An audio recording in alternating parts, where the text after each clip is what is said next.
a segunda carta do apóstolo Paulo aos Coríntios, capítulo 3. Segunda carta do apóstolo Paulo aos Coríntios, capítulo 3, do versículo 1 em diante. Porventura começamos outra vez a louvar-nos a nós mesmos? Ou necessitamos, como alguns, de cartas de recomendação para vós ou de recomendação de vós? Vós sois a nossa carta, escrita em nossos corações, conhecida e lida por todos os homens, porque já é manifesto que vós sois a carta de Cristo, ministrada por nós e escrita não com tinta, mas com o Espírito de Deus vivo, não em tábuas de pedra, mas nas tábuas de carne do coração. E é por Cristo que temos tal confiança em Deus, não que sejamos capazes, por nós, de pensar alguma coisa como de nós mesmos, mas a nossa capacidade vem de Deus, o qual nos fez também capazes de ser ministros de um novo testamento, não da letra, mas do Espírito, porque a letra mata e o Espírito vivifica. Diga para o seu irmão: você é uma carta de Cristo. Pastor Paulo Alexandre, pedindo a Deus que fale conosco mais uma vez nessa noite, através de uma oração de intercessão, para que o seu Espírito fale conosco. Pai bondoso, mais uma vez nos colocamos em Tua presença, Senhor. E agora queremos pedir pela vida de Teu servo, pastor Davi Cabral Júnior, que estará, Senhor, ministrando a Tua palavra, Senhor. Já sentimos a Tua glória, a Tua presença, mas sabemos que o Senhor ainda tem mais para nos dar. Usa, Senhor, com toda a autoridade do Espírito de Deus, para transmitir aos nossos corações tudo aquilo que o Senhor tem reservado para nós esta noite. Unge-o com o Espírito de sabedoria, Senhor. E nos dá nos nossos corações a sintonia, que possamos receber a Tua palavra. Obrigado, Deus, em nome de Jesus. Amém. Tome o seu assento. Glória a Jesus. Paulo aqui está fazendo uma defesa da sua honra, do seu ministério, tendo em vista um grupo de legalistas, fariseus, questionarem a sua autoridade ministerial. Paulo fala que nós, Igreja de Cristo, somos uma carta. Uma carta tem um remetente e uma carta tem o seu destinatário. As cartas eram um gênero literário muito importante dentro do Novo Testamento. Dos 27 livros do Novo Testamento, 21 são cartas. E estas cartas tinham um propósito. A igreja, o cristianismo era um movimento novo que estava crescendo. Muitas pessoas se convertendo, muitas pessoas se tornando adeptas desta nova visão. A igreja crescendo ali no território do mundo mediterrâneo, várias comunidades, e cartas eram feitas para ensinar essas pessoas, orientar essas pessoas, corrigir essas pessoas que agora são novas criaturas em Cristo Jesus, que agora aderiram a um movimento espiritual. Por isso que Paulo escreve em 2 aos Coríntios, capítulo 5, versículo 17: uma vez que eu entrego a minha vida para Deus, a minha vida precisa ser mudada, o meu comportamento precisa ser transformado. Paulo diz, na sua carta aos Coríntios, quem está em Cristo, nova criatura é. Ou seja, um novo homem, uma nova criação, um novo pensamento. Quem mentia, pode mentir. Quem roubava, pode roubar. Quem andava de forma promíscua, indecente, pode continuar andando de forma promíscua e indecente? Não. Evangelho é poder de Deus. Evangelho é transformação. As coisas velhas se passaram. Agora, um novo falar, um novo vestir, um novo pensar. Quem está em Cristo, nova criatura é. É preciso mudança de vida. Mudança de comportamento. E hoje, com as novas modalidades do gospel, não dá mais para discernir quem é crente e quem não é. Quem serve a Deus e quem não serve a Deus, porque as pessoas pensam, imaginam que podem servir a Deus de qualquer forma, de qualquer maneira. As cartas também tinham uma finalidade pastoral, orientar as comunidades em suas angústias, dificuldades, desacertos. Quando percebia-se uma comunidade muito pressionada pelo cotidiano, pelas injustiças, o pastor, o verdadeiro pastor, vinha com uma palavra de consolo, vinha com uma palavra de ânimo.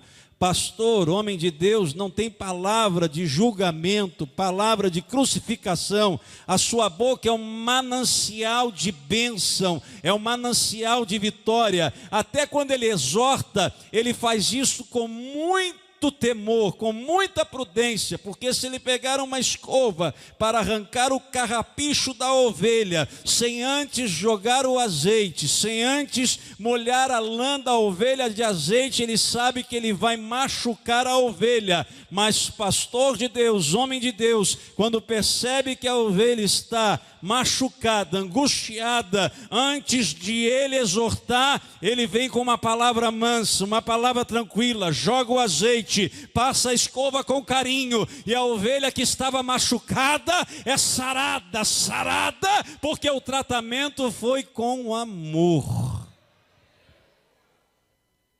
foi com misericórdia. As cartas eram tão importantes que elas começaram a ser copiadas, espalhadas. Tamanha era a importância desta carta naquele contexto. E o apóstolo que mais escreveu cartas foi o apóstolo Paulo, a partir deste movimento que costuma ser chamado de cristianismo, e que era fundamentalmente judaico-cristão. Paulo é o apóstolo que tem uma preocupação na formatação desses novos crentes, do seu caráter, da sua postura, do seu bom testemunho. Deste modo, surge então um movimento de renovação do judaísmo. Deste modo, para esses judeus cristãos, a conversão significava um ingresso na comunidade judaica.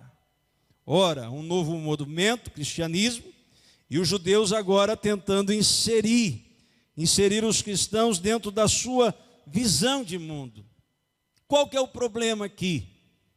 É que os irmãos gentios, gregos que se convertiam, quando chegavam dentro da comunidade judaica, recebiam dos judeus cristãos uma orientação. Olha, vocês agora se tornaram cristãos, mas nós temos aqui a nossa tradição. Você precisa ser circuncidado. Você precisa aqui seguir a lei de Moisés. Eles queriam monopolizar a graça de Deus. Eles queriam pegar o cristianismo e patentear como exclusividade deles, como propriedade do judaísmo. Paulo, em um determinado momento, quando você lê a carta aos Gálatas, no capítulo 2, versículo 11, Paulo exorta Pedro. Pedro é aquele tipo de crente naquela época, que ele queria estar bem com dois nichos, dois grupos religiosos dentro da casa de Deus naquele momento. Quando ele estava com os gentios, ele se comportava como um gentio. Quando ele estava com os irmãos da lei, do judaísmo, Paulo se comportava como um judeu da circuncisão.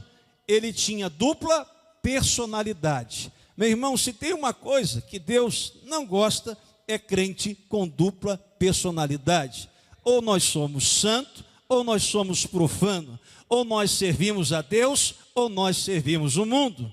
Paulo, que é um homem de Deus, quando percebe aquela postura leviana, errada, que na frente fala uma coisa e por trás fala outra, Paulo repreende na cara. Olha aqui, seu Pedro, ou você é uma pessoa só, ou você não é. Na casa de Deus não tem lugar para duas caras. Uma exortação firme para o bem da obra de Deus. Paulo faz um contraste entre legalismo dos fariseus e a obediência às leis através do Espírito.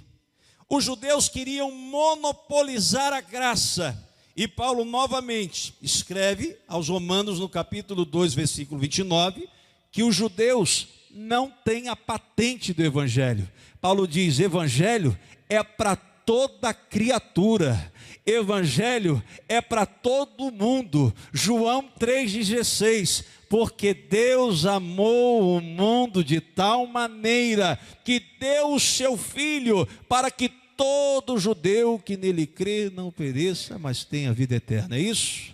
Porque Deus amou o mundo de tal maneira para que todo o gentio que nele crê não pereça, mas tenha vida eterna. É isso?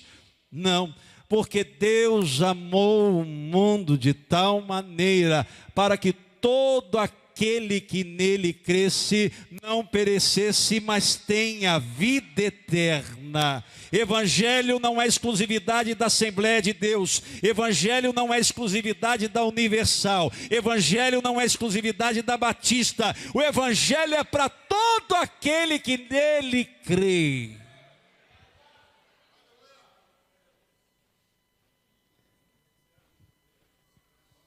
Não pereça, mas tenha a vida eterna. Não é patente do judaísmo, mas uma graça que pode ser alcançada por qualquer um. Qualquer um. Irmão, o poder de Deus é tão grande, que você vê uma pessoa, há um tempo atrás, jogada na sarjeta, mergulhada em uma vida de pecado. Daqui a pouco um irmão vai ali, entrega um folheto para aquela pessoa, ora por aquela pessoa, ela entra dentro da casa de Deus, aceita Jesus, a vida dela é mudada radicalmente. Daqui a pouco ela está crucificando a sua carne. Como assim crucificando? Ali, ó, aqui é um lugar de crucificação. Quando você mergulha nesse tanque, o velho homem fica para trás e surge uma nova criatura, um novo ser. A carne é crucificada, sepultada. Aquele homem sai do batistério. Daqui a pouco, quem estava lá na sarjeta, ele entra na escala de trabalho e ele começa a ficar bonitinho ali, igual o nosso irmão ali de terno. Daqui a pouco ele começa a entrar no IB, estudar teologia, seminário de teologia, e daqui a pouco quem estava lá na sarjeta, você já começa aqui a ver ele na consagração, a esboçar um certo conhecimento teológico, porque a sua inspiração não vem dele, não vem da carne. Quem está ungindo ele, quem está capacitando ele, não foi o pastor, não foi o homem, mas foi o Espírito. O Espírito Espírito, e daqui a pouco você fica assustado. Meu Deus, estava lá na sarjeta, passou no tanque, foi para a porta, pregou aqui e agora está ministrando. O que é isso?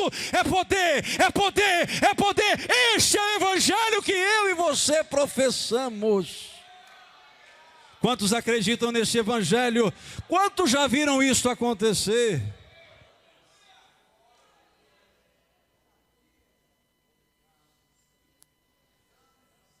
Irmão, nós somos uma carta a partir desse momento. Uma carta de Cristo e uma carta ambulante. Quando você anda na cidade de Resende, as pessoas olham para você, Marcos, lá na MAN, aquele rapaz é uma carta de Cristo. Então eu preciso dignificar o nome de Cristo. Quando eu estou trabalhando aqui na Peugeot, na Hyundai, quando eu estou negociando na cidade, as pessoas não me olham como Davi, as pessoas não te olham como Paulo Alexandre, as pessoas olham para o Senhor e dizem, ali vai uma carta, uma carta, uma carta, uma carta. Oh, essa carta tem que ser bem apresentada, porque ela é a carta de Cristo. Mudança de vida. Mudança de comportamento. Não tem como eu dizer que eu sou pastor, que eu sou crente e dar um mau testemunho. Não tem como eu vir à casa de Deus, glorificar a Deus e ter a boca suja lá fora, falar palavrão, falar mal da vida dos outros, fazer fofoca.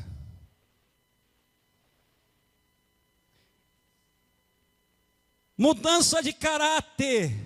Evangelho é essência e não aparência. Será que você pode repetir isso? Evangelho é essência e não aparência. As pessoas percebem que eu sou crente não é pela roupa que eu visto. Não.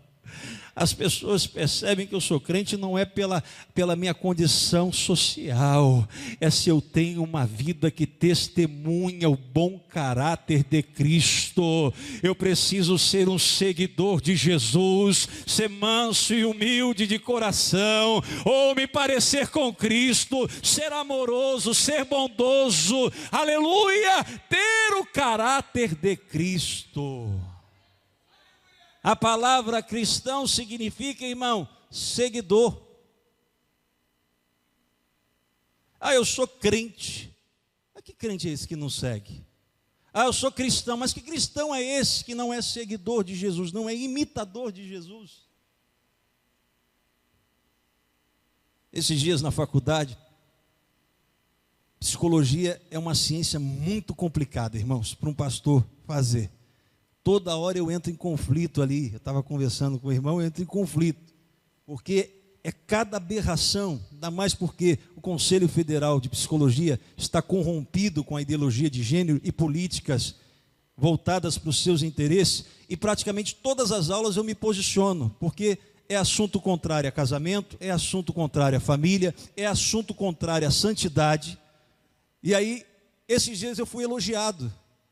Alguém chegou para um conhecido meu, rapaz, mas aquele pastor lá, seu conhecido, ele pensa de forma muito diferente, ele pensa de forma toda contrária à banalidade, à esquerda, à sexualidade, à família, e eu comecei a glorificar a Deus. Eu disse, glória a Jesus, Romanos capítulo 12, versículo 3, não vos conformeis com este mundo, mas transformai-vos pela renovação do vosso entendimento.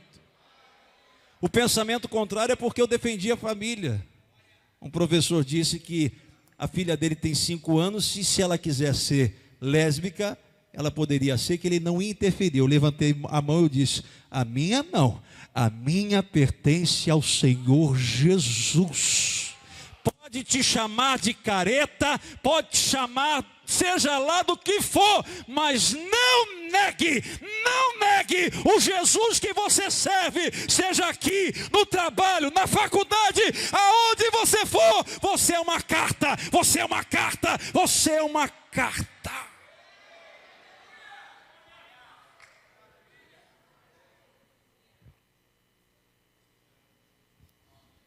Evangelho é transformação. Por isso que nós precisamos tomar um cuidado, irmãos, diante de uma pressão emocional, diante de uma pressão social, diante de uma pressão até religiosa,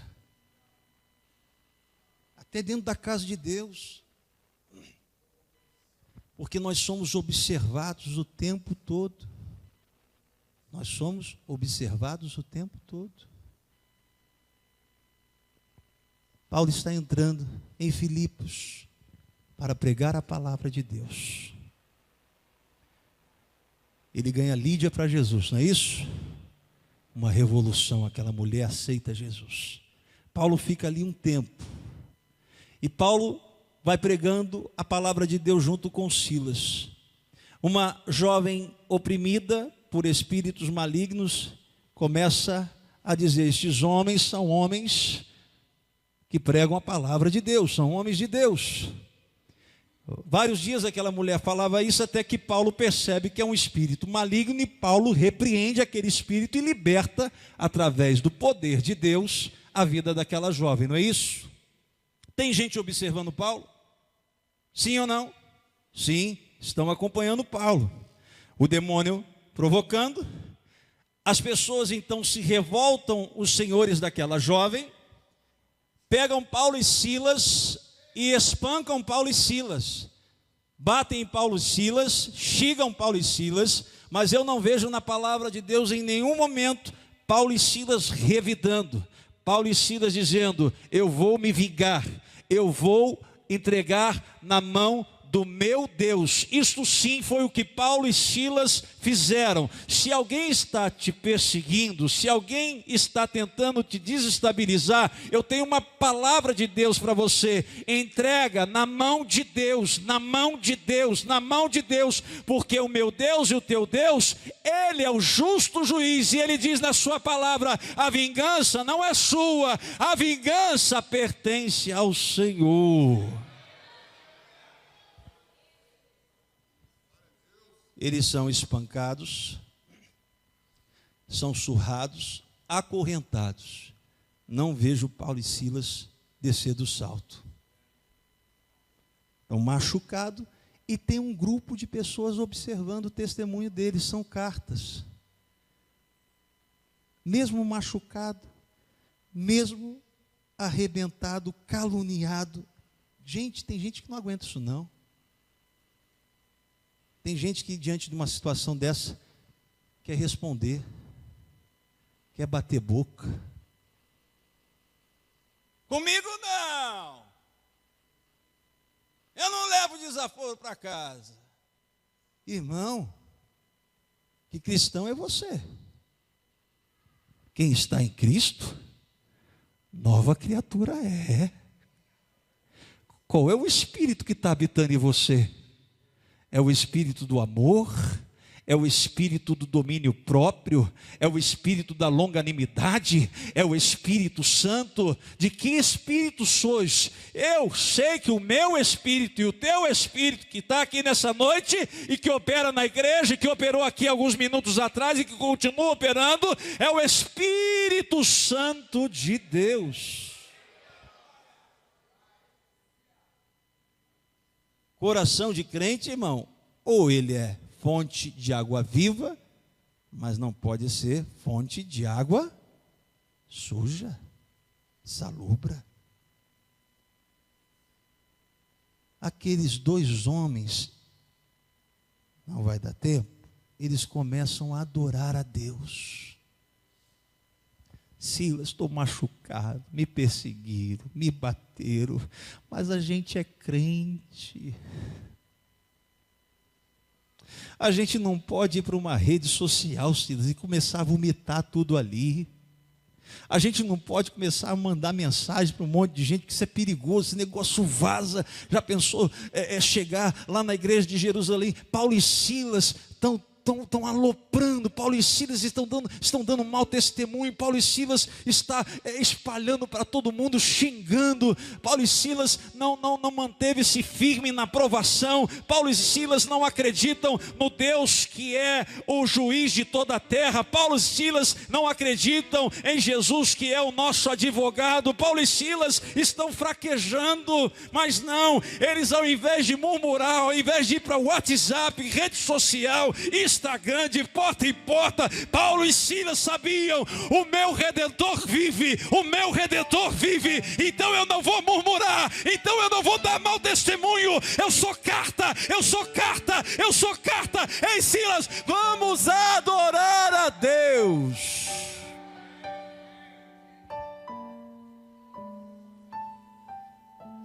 Eles adoram a Deus.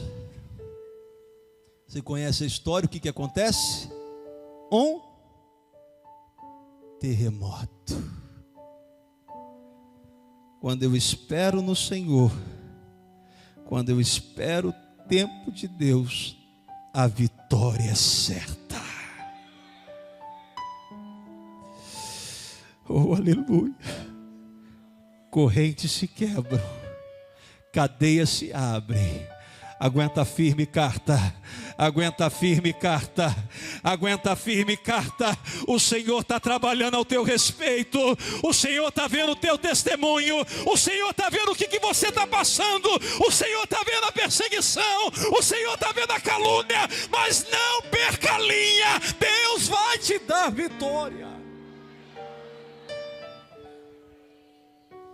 Cadeia se abre. Os presos fogem e o carcereiro vai tirar a sua vida. Aí a carta, que não deve nada para ninguém, vai lá e diz: ei, não faça isso.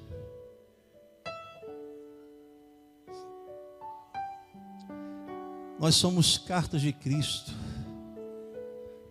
Quem é carta não deve.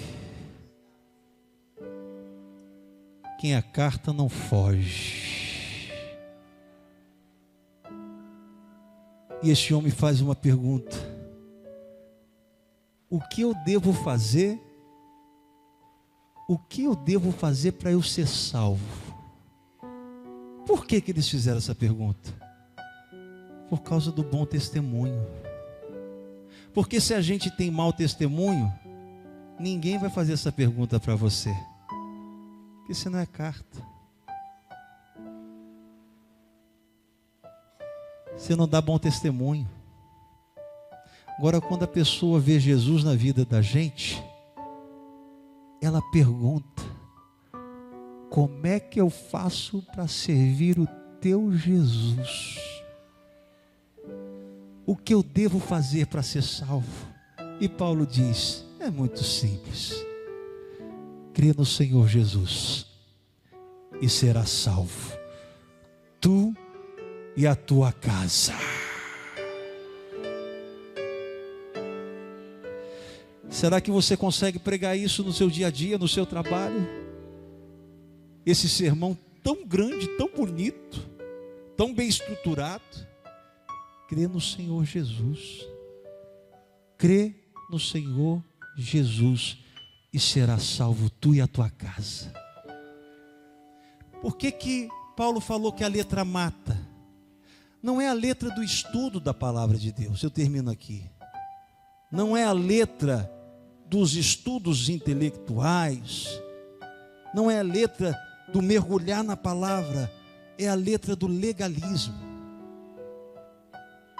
É a letra onde os fariseus e os judeus não entenderam, que fechou o ciclo. Tem coisas na nossa vida que fecham o ciclo. E a gente precisa entrar em uma outra etapa. Fechou o ciclo da lei. Porque a lei mata. Legalismo mata.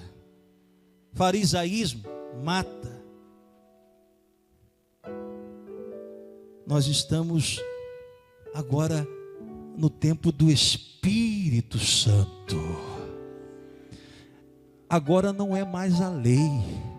Agora quem vai tomar conta da igreja é o Espírito Santo, porque o Espírito vivifica, o Espírito vivifica, o Espírito vivifica. Já viu aquela pessoa que não tem palavra, que não se prega mais a palavra, ele está seco, mas o homem cheio do Espírito Santo, ele diz: não, aqui tem palavra, aqui tem Espírito, aqui tem graça, porque eu estou sentindo,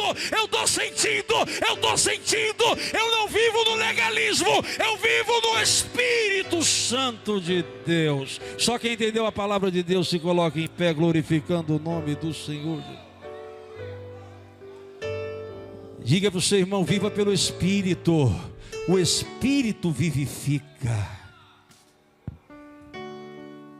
A lei fala de capacidade humana, capacidade humanamente. O Espírito fala capacitado por Deus. Isso faz a diferença. Quantos estão saindo daqui edificados nessa noite? Profetiza na vida de 2 irmãos. Você é a carta de Cristo. Você é a carta de Cristo.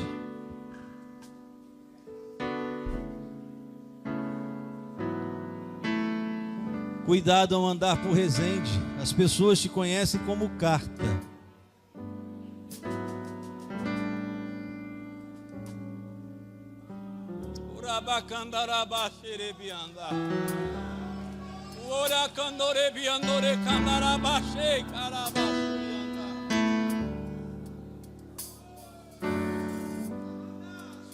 Tem alguém nessa noite que deseja ser impactado por este evangelho?